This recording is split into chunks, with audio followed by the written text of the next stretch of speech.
At sa ikatlong interpretation, maaaring ang ukit na triangle sa batong ito ay nagpapahiwatig sa pagkakaayos ng mga lehitimong palatandaan, katulad ng mga bato o lumang puno na nakaayos ng triangle formation, at sa gitna ng nasabing mga palatandaan, makikita mo ang isang karagdagang marka, at sa ilalim nito ang tamang digging spot na dapat mong hukayin, para marating mo ang tamang lalim at lokasyon na kinalalagyan ng mga nakatagong deposito.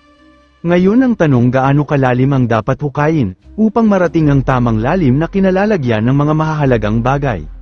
Kung mapapansin natin na ang markang Shita marker, ay may karugtong na markang X sa bahaging dito, at ito ay isang numeric kanji na Ju, na ibig sabihin ay 10, at ito ay naglalaro sa sukat na lalim na 10 meters or 10 yards, at bilang patunay na ang sukat na lalim na ito ay akma sa kahulugan ng markang X, makikita natin ang tatlong dots na ito, na naka-straight position, at ito ay nangangahulugan sa sukat na 30 feet, na may katumbas na sukat na 10 meters.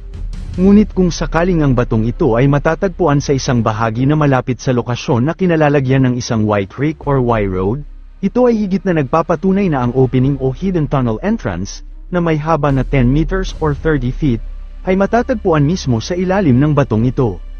At dahil ang kinalalagyan ng nasabing batong palatandaan, ay may elevation na 60 to 70 degrees, ibig sabihin ang posisyon ng shaft passage na kailangan mong hukayin ay naka-semi-horizontal position, at ito ay may shaft elevation na naka 30 to 40 degrees, at may sukat na haba na 10 meters or 30 feet papunta sa lokasyon ng treasure chamber. At ito rin ang dahilan, kung bakit makikita natin ang markang ito na nakaukit sa naturang bato.